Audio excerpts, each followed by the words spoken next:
right, guys. Hey. So, end of week 3. Happy Thanksgiving, everyone. It was so good to see everyone just out and about and enjoying Thanksgiving and showing up still every day, even though things were crazy. Of course, there's the break in between and a few days off, and still seeing everyone rock up for the turkey trot and also for classes. So, yeah, great seeing you guys be consistent and showing up. It's a real testament to how you guys want to feel. So, what I wanted to talk about right now, you're in week 3 or at the end of week 3. This is where things get tough. You've just had Thanksgiving, few days off. I know I'm feeling a little bit sluggish. I'm not very good when there isn't a routine of training, work, everything else. So, what I want you guys to think about is those few days are not going to impact my long term gains or my long term habit building.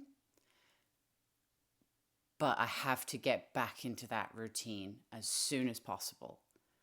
I have to get those habits back on track. I have to get my thoughts around food, make sure I'm eating cleaner than I was over Thanksgiving, maybe.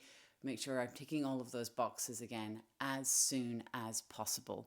Because the longer that we go on in that sort of in between land, the less likely we are to sort of realize those gains or realize those goals.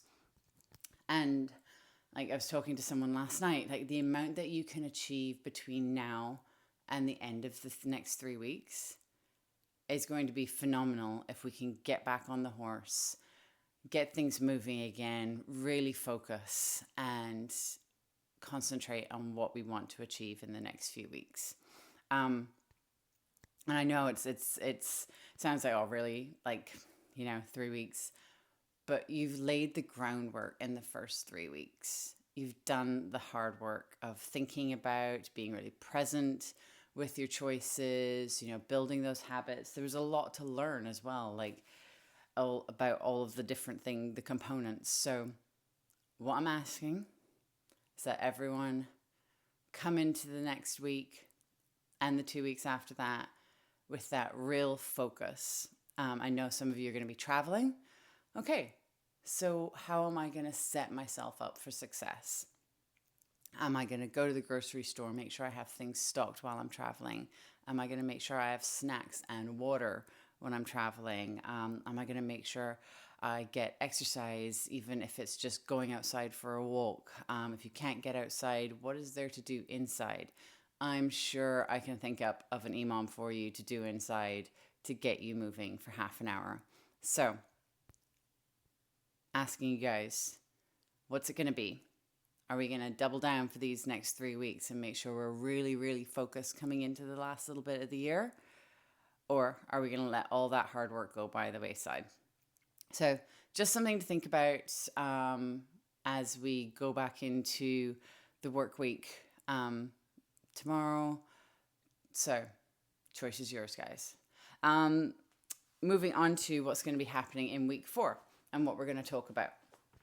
So, we're going to be, again, covering the first few things. So, we have our core habits, starting your day with water, protein every meal, exercise or classes 3 times a week.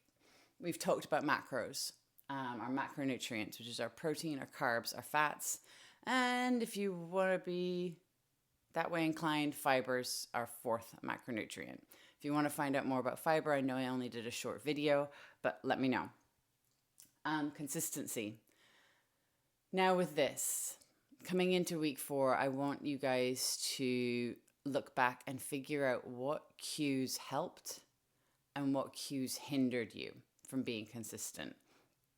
And yeah, Thanksgiving was a big one for a lot of us, but really thinking about what those cues are and recognizing them.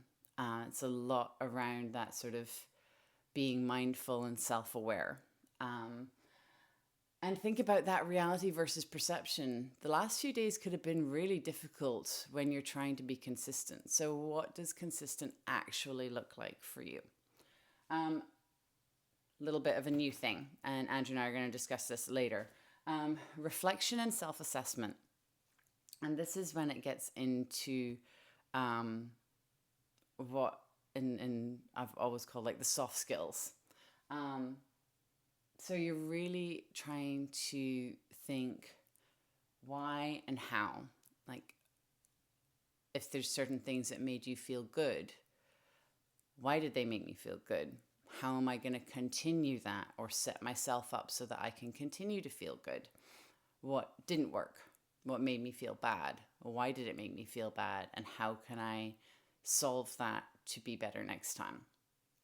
So there's a lot of tools that you can use, a few things that Andrew and I'll go through. But the other thing about reflection is tracking.